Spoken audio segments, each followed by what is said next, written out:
Bonjour à tous et à toutes et bienvenue dans ce nouvel épisode d'un Poil du X en direct de l'agence La Grande Ourse.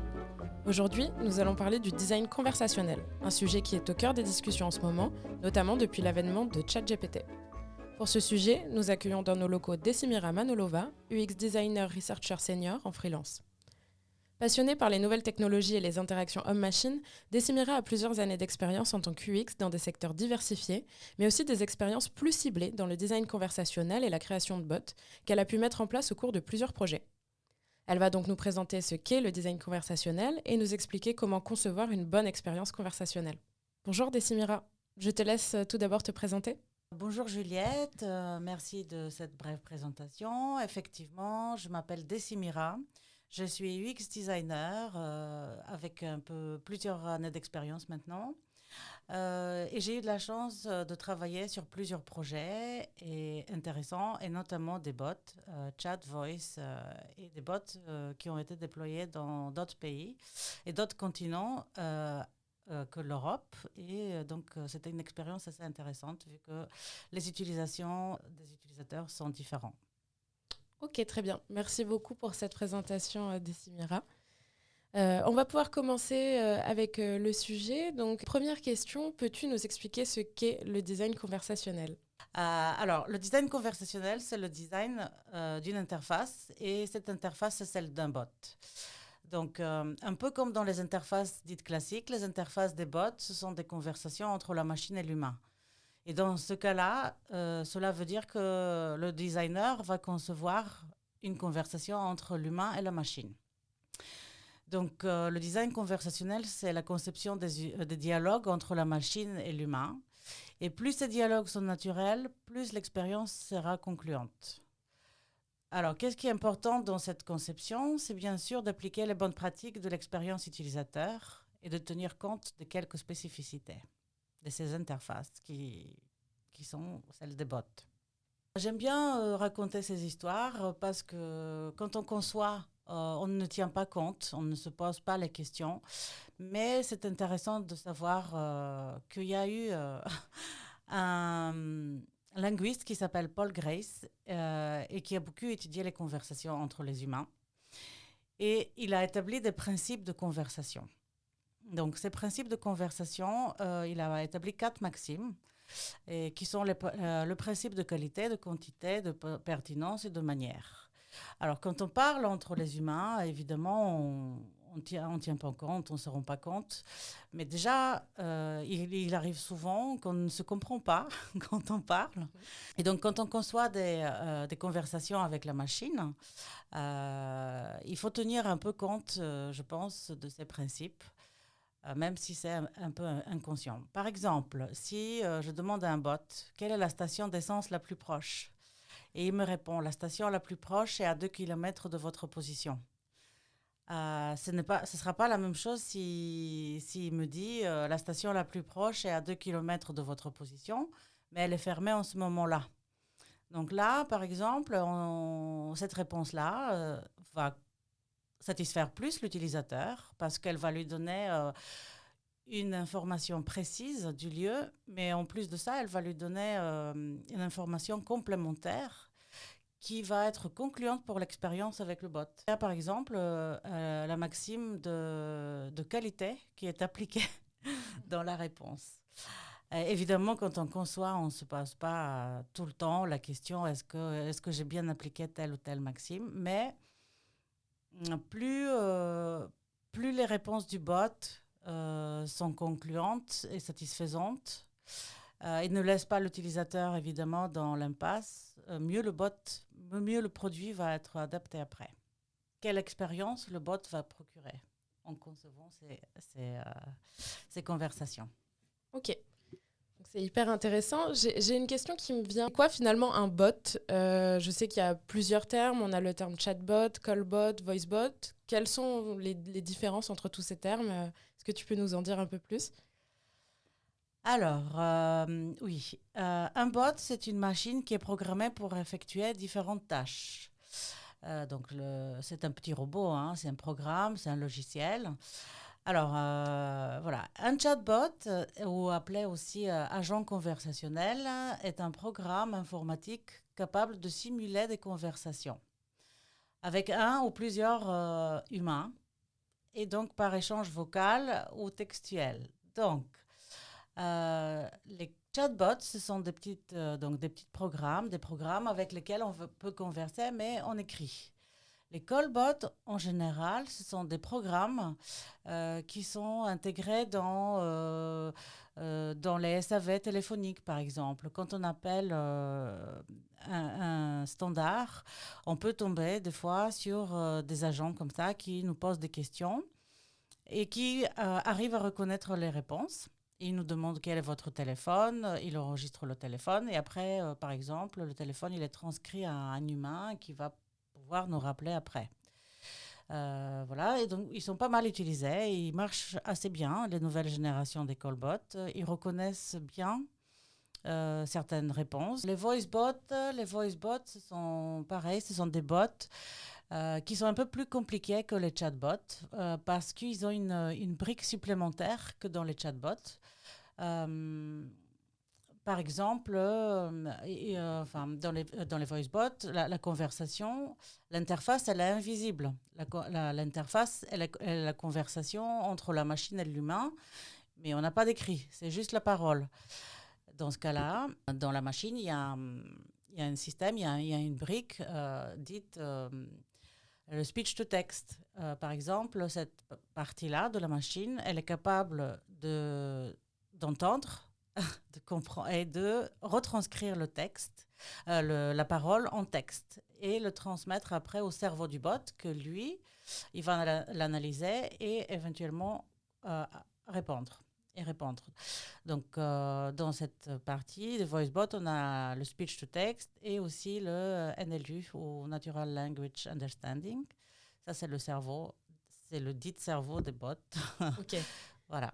Donc, par exemple, comme Siri, Alexa, Mercedes, ça va plutôt être des voice bots. Voilà. Ok. Voilà. D'accord. Et Watson de IBM ou Cortana de Microsoft, ce sont plutôt... il y a les deux. Cortana, il y a les deux. Ok. Voilà. D'accord.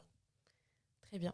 Je me demandais comment et quand mettre en place un bot lors d'un projet et quelle est sa valeur ajoutée. Comment on décide en fait, à quel moment on se dit ici on va avoir, ça va vraiment être intéressant d'ajouter un voice bot ou un call bot ou un chatbot.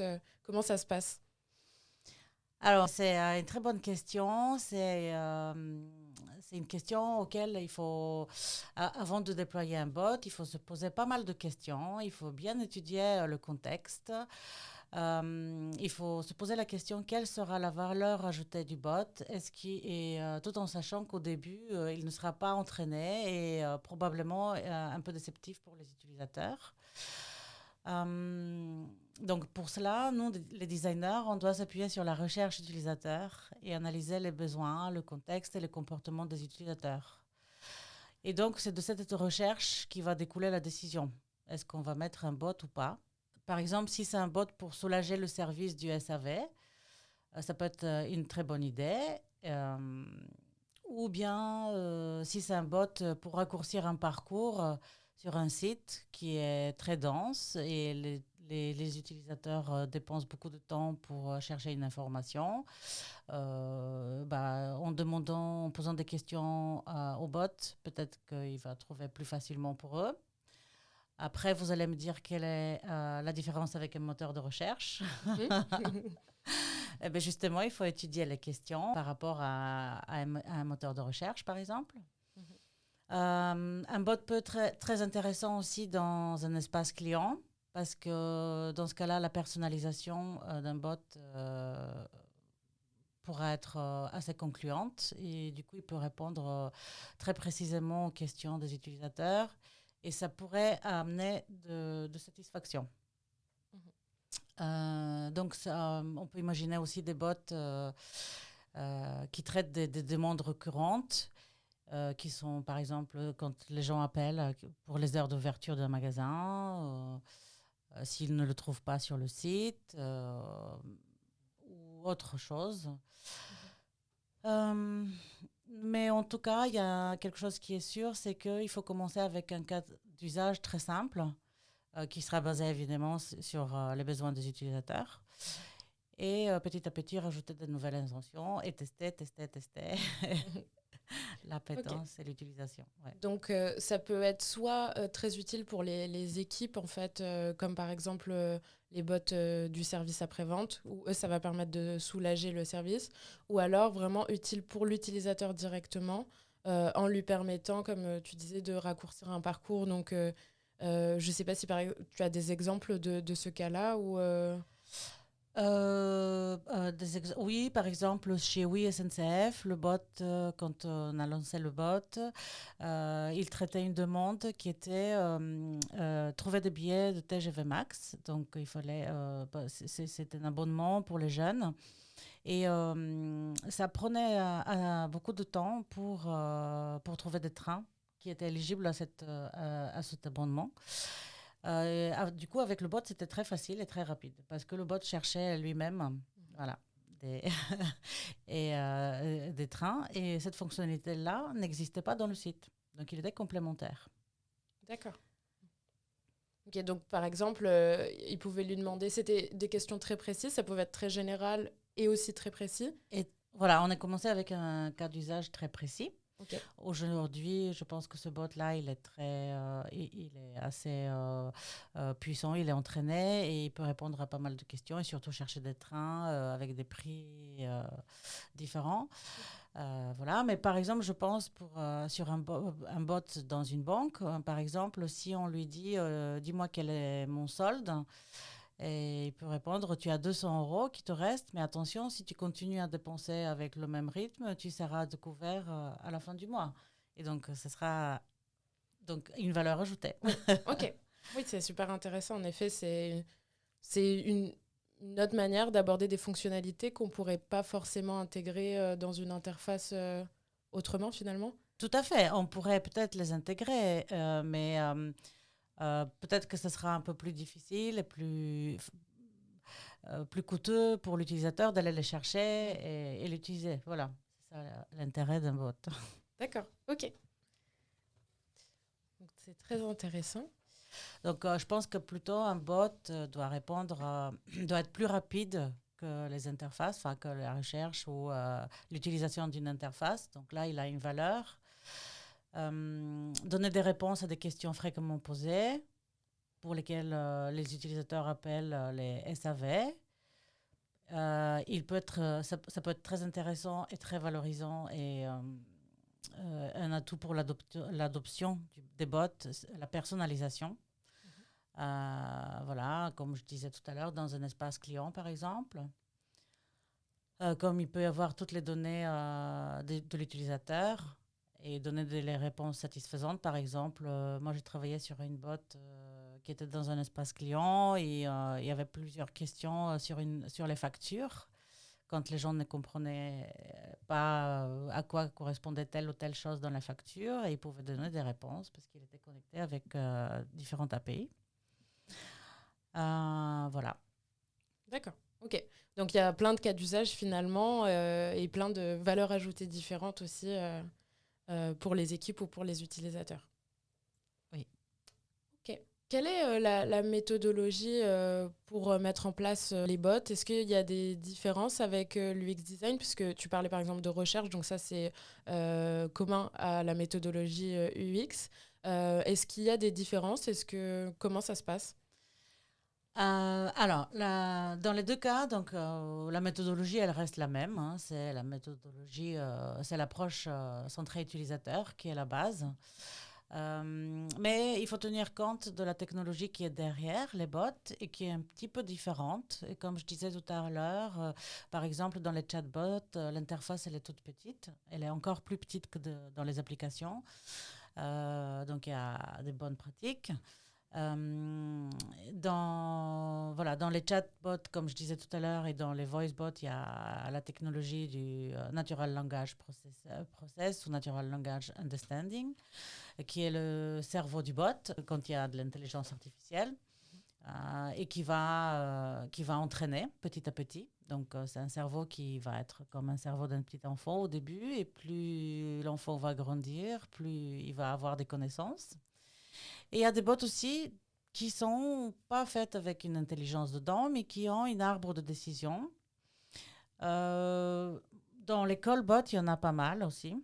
Dans les bots, dans les SAV, mais il y a des bots avec, dans les callbots, il y a maintenant les nouvelles générations sont avec de l'intelligence artificielle dedans. D'accord. Voilà, donc la différence, comme je disais tout à l'heure, avec l'UX design, c'est qu'il faut tenir compte un petit peu de la technologie. Mais il faut évidemment faire de la recherche utilisateur. Il faut étudier quels sont les besoins, quel est le contexte, etc. Mais il faut aussi tenir compte comment les gens parlent, comment les utilisateurs, là où le bot va être déployé, qui ils sont, comment ils parlent, quel est leur langage, pour pouvoir parler comme eux et répondre et concevoir pour eux. Voilà. Donc, comme je le disais, concevoir une conversation, c'est en fait,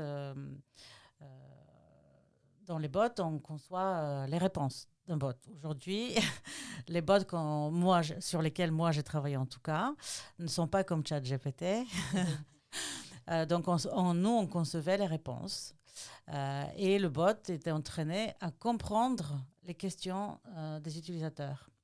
Et donc, j'ai travaillé avec un UX writer. Il y avait toute une équipe de développeurs en intelligence artificielle.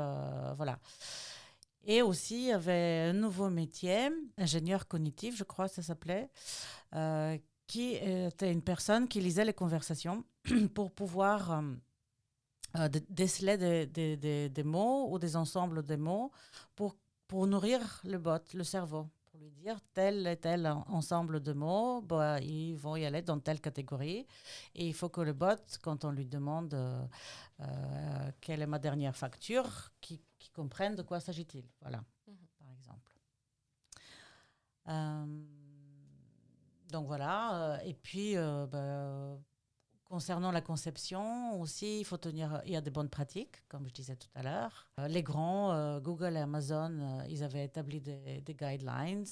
Par exemple, quand le bot il est jeune, et pas que, au bout de 2 ans de compréhension, à renvoyer vers un humain pour qu'on ne laisse pas l'utilisateur dans un impasse. Mais ça, c'est la même chose quand on conçoit en UX.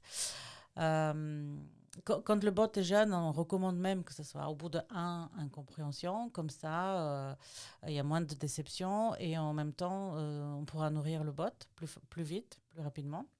Il ne faut pas non plus envoyer trop d'informations aux utilisateurs quand il y a une question. Si le bot il a compris, il ne faut pas envoyer 3 tonnes d'informations. Mais ça, c'est un petit peu les règles de la pyramide inversée sur les interfaces. Mais là, c'est encore plus court.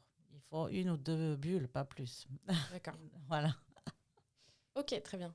Donc ça, c'est-à-dire qu'il faut réfléchir du coup à tous les cas et designer le bot de telle manière à ce que ses réponses soient concises et claires et qu'en même temps, ils répondent aux besoins de l'utilisateur. Exactement. Et ça, c'est assez difficile. Oui, j'imagine. Sur la recherche, en fait, qu'est-ce qui diffère est-ce que je fais une recherche utilisateur classique et en fonction de ce que je récupère comme information, je comprends que je dois mettre en place un bot? Ou alors, c'est quand je vais faire ma recherche, je sais déjà que c'est de la recherche utilisateur spécifique à l'implémentation d'un bot. Et dans ce cas-là, la recherche va être vraiment axée sur comment construire le bot ou... Dans ma pratique, les bots, c'était des commandes. Ok.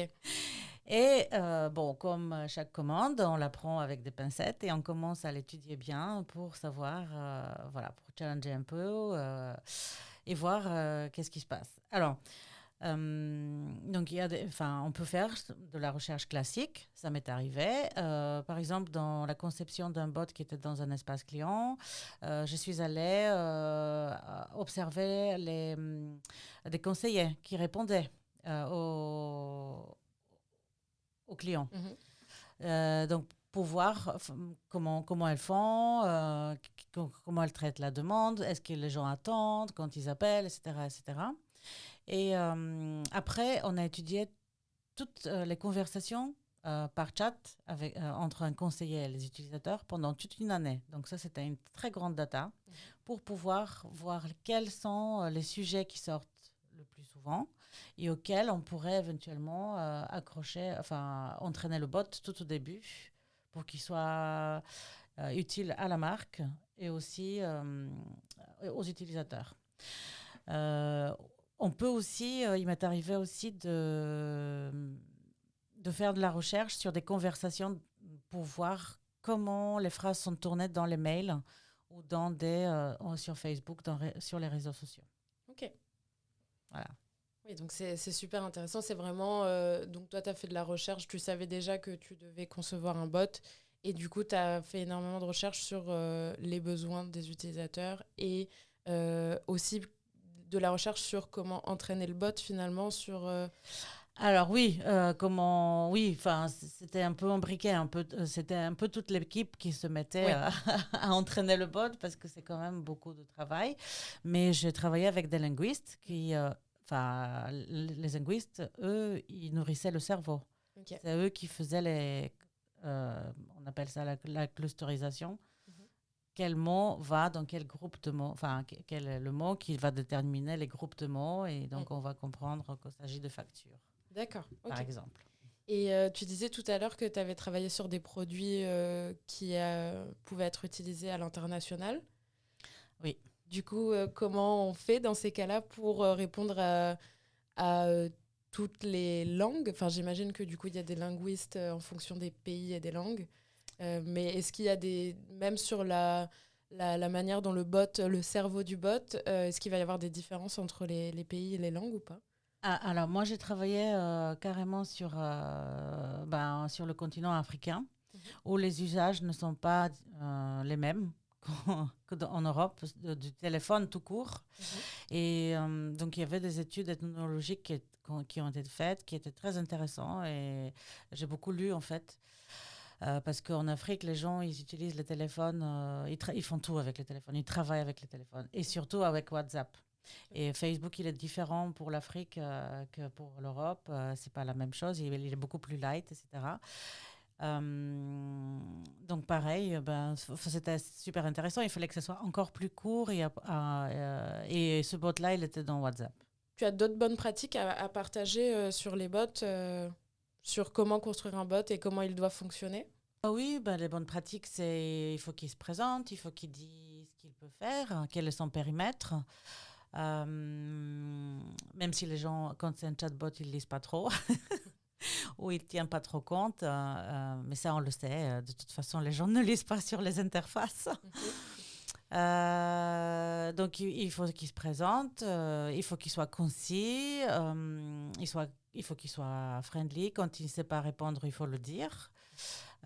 S'il a des doutes, il faut proposer des réponses, de suggérer des réponses. Quand il ne sait pas, il le renvoie c'est bien de renvoyer vers un conseiller, de ne pas laisser l'utilisateur dans une impasse. Et aussi, les gens, ils aiment bien quand il est drôle. Et c'est pour ça qu'on conçoit des small talk. Ok. Ah oui, c'est super intéressant. Et comment vous faites ça avec le UX Writer et en fonction de la charte de la marque, des clients, voilà. D'accord. Et d'ailleurs, ça prend quelle place dans la conception d'un bot, la charte de la marque ? Ça prend une grande place, bien sûr, donc il faut tenir compte.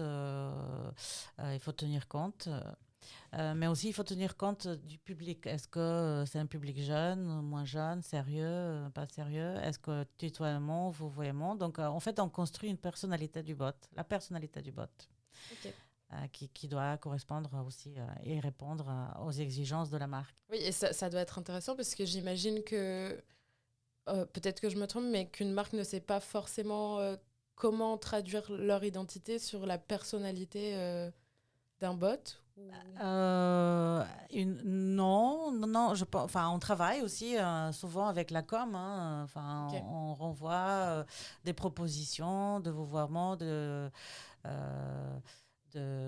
tutoiement ou bien quel est le tone of voice pour valider ça avec la marque. Est-ce que c'est représentatif ou pas voilà. Ok, très bien. On a parlé beaucoup de bots qui sont jeunes et de bonnes pratiques en cas d'erreur. Et comment on fait du coup pour mesurer l'efficacité d'un bot? Est-ce qu'on peut utiliser le terme taux de réussite? Comment on fait pour savoir que c'est satisfaisant et l'améliorer du coup si on voit qu'il y a des points qui posent problème? Alors, il faut savoir que les bots, ce sont des produits très agiles. Donc, c'est très facile d'être la mise à jour euh, des nouvelles fonctionnalités, ou enfin plutôt des nouvelles intentions et des parcours. Alors, il y a plusieurs pratiques. Donc, on peut, à la fin d'une conversation ou une séquence, demander aux utilisateurs est-ce que tu étais satisfait de la réponse. Il y a aussi la pratique avec les pouces enfin, les likes. Donc, après, qu'on peut comptabiliser. Et puis après aussi, bien sûr, on peut mesurer le taux de fréquentation, clics, etc. Ça Ok, dépend si c'est voice ou chat. ok, très bien. Donc merci beaucoup, on en a déjà beaucoup appris sur la construction du bot, quelles sont les bonnes pratiques et dans quel cas l'utiliser, pourquoi et quelle est sa valeur ajoutée. Euh, Maintenant, je sais que c'est un sujet dont on parle beaucoup en ce moment, en général plus avec le côté intelligence artificielle, mais c'est vrai qu'on est de plus en plus confronté à ces agents conversationnels. Euh, Selon toi, à quoi on peut s'attendre pour les années à venir? Quelle va être la place des agents conversationnels et quel sera leur fonctionnement? Alors, certainement, c'est sûr, ça va se développer euh, de plus en plus, ça c'est sûr. Et c'est une très bonne chose. Par exemple, on a bien vu avec l'arrivée de ChatGPT, qui était tout de suite adopté. Il a pas, enfin, les différences, il n'a pas eu besoin de se présenter. On devait lui demander tout de suite quelque chose et il répondait tout de suite. Il répond tout de suite. Donc, il a cassé tous les principes, tous les bons principes de UX. Mais c'est parce qu'il était très bien entraîné.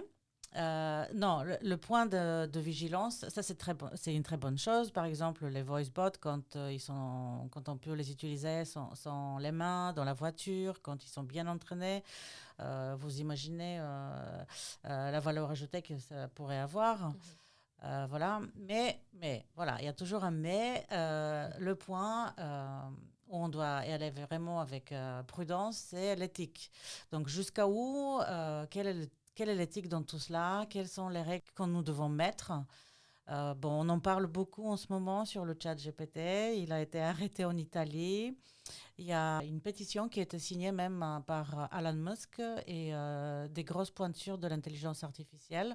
Cette pétition, c'est pour arrêter ChatGPT pendant 6 mois, pendant qu'on met des règles, car ChatGPT, malheureusement, a été utilisé par des voyous, par des gens malveillants. On peut utiliser les données personnelles. Quelle est la protection de ces données-là? Il y a eu pas mal de fraude, en fait, apparemment. Ok. Et aussi, j'ai entendu parler qu'il y a Europol, donc c'est la police européenne qui enquête sur certaines malfaiteurs sur ChatGPT. Donc en France, c'est pour parler, même si c'est un outil superbe, hein, parce Oui. qu'on peut lui demander des programmes malveillants, il peut les fabriquer, on peut prendre les codes. En fait, je pense que les gens, les chercheurs, ça se développe beaucoup plus vite que prévu, Oui. l'intelligence. Ainsi, la question qui se pose, c'est avec les outils comme Midjourney et Dali, quand il y a eu des images utilisées par la presse qui commencent à faire un peu, pas scandale, mais des questionnements. Pourquoi ces images-là, même s'il y a eu la référence en dessous qui a été écrite, à qui appartiennent les images, comment on peut les utiliser, quel type d'image on doit fabriquer pour la diffusion. Donc, c'est pas que avec les chatbots, mais c'est avec toutes sortes d'intelligence artificielle. Donc, il faut poser vraiment les règles. Voilà. La CNIL, qui a édité un livre blanc en 2020 sur les agents conversationnels en France, donc pour un petit peu stopper les règles. Et puis tout au début aussi, il y avait, je donne cet exemple-là qui date un peu maintenant, mais c'est intéressant quand au lancement d'Alexa, il y a eu Alexa qui était témoin à un meurtre aux États-Unis. En fait, Alexa, elle entend donc le fameux speech-to-text. Donc, elle enregistre les conversations pour qu'ils soient après analysés dans le but d'améliorer le cerveau d'Alexa. Et donc, la Cour suprême, la Cour, elle a demandé cet enregistrement-là et Amazon a refusé. Et donc là, il y avait pas pareil, c'était débat. Est-ce que cet enregistrement doit être donné ou pas, etc., etc. Donc jusqu'à où on doit aller? Oui, oui, effectivement, c'est pas évident. Ça, comme tu disais, ça va très vite. Par exemple, si on reprend ChatGPT, ça a été très vite adopté. Et finalement, avant même de bien pouvoir comprendre comment ça fonctionne, que tout le monde en comprenne un petit peu tous les tenants et les aboutissants, on peut déjà faire plein de choses avant même que ce soit régulé. Donc oui, j'imagine que c'est des questions qu'il faut se poser et ça fait presque un petit peu peur parfois parce qu'on ne sait pas trop où ça va aller.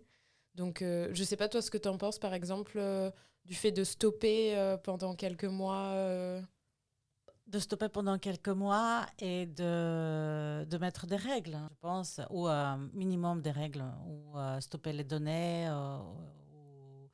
Pareil, j'ai vu que l'utilisation à des enfants de moins de 13 ans était interdite, mais on ne peut pas savoir. Oui. C'est ça. Ok. Ouais. Et aussi, jusqu'où on doit aller avec l'adoption de cette intelligence artificielle, un peu comme dans le film Hair. Je ne sais pas si vous l'avez vu. Oui, ouais. si. Mais je ne sais plus exactement ce qui se passe. Il me semble que c'est une intelligence artificielle et un homme qui tombent amoureux. Eh oui, Okay. C'est l'homme qui tombe amoureux. Oui, plutôt. Ouais, et du coup, il devient un peu dépendant d'elle. Ok. Et c'est notamment des questions autour de la personnalité de l'intelligence artificielle. Tout à fait. Ouais. Ouais. Et la personnalisation aussi, il me semble, parce qu'elle est... il me semble que dans le film, elle est très personnalisée en fonction Voilà, elle est très personnalisée, elle ressemble beaucoup à son ex-femme et il est très seul, et elle est très chaleureuse et il tombe amoureux d'elle. Ok. Effectivement, c'est des... ce qui est bien, c'est que je trouve qu'on en parle quand même de tout ça, mais c'est des questions qui se posent sur l'éthique et auxquelles il va falloir apporter des réponses, en tout cas un minimum. En tout cas, il y a des gens qui, un peu partout dans le monde, qui se réunissent autour de ces problématiques. Par exemple, le Partnership on AI, c'est un organisme qui a été créé par Google, DeepMind, Facebook, IBM, Amazon, les plus gros, pour encourager les bonnes pratiques et améliorer la compréhension du public sur l'intelligence artificielle.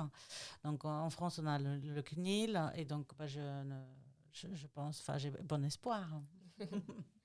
Oui, bah, c'est sûr. Pour la conception d'agents conversationnels, finalement, on risque de... Enfin, en tout cas, là, si on reprend l'exemple de ChatGPT avec l'intelligence artificielle, on risque de se confronter à de nouvelles bonnes pratiques ou des nouvelles règles pour... du coup, qu'on va devoir prendre en compte dans la conception des agents conversationnels.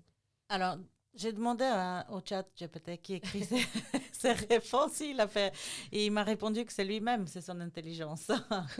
Donc, je pense que peut-être, malheureusement, on n'aura pas besoin des UX et des UX writers qui vont écrire les conversations si l'intelligence se développe comme ça. Mais il faut savoir que l'intelligence artificielle, elle n'est pas encore sûre à 100%. C'est de la prédictibilité et cette prédictibilité, elle va jusqu'à 80%. Et elle a besoin de se nourrir. Et du coup, dans la conception, on aura toujours besoin des UX Ok. pour des produits avec de l'intelligence artificielle. Très bien. Du coup, nous arrivons à la fin du podcast. Merci beaucoup, Décimira, pour le temps que tu nous as consacré, pour cet échange et ton expertise. En tout cas, j'ai hâte de voir comment tous ces produits conversationnels vont évoluer. On voit que les choses bougent vite et qu'il faut rester alerte des nouveautés, des nouvelles réglementations et surtout des nouveaux usages. En tout cas, nous avons pu comprendre plusieurs aspects du design conversationnel grâce à ton expérience et c'était très intéressant. Merci à vous, auditeurs, d'avoir écouté cet épisode d'Un poil du X. Merci la grande ours et Juliette.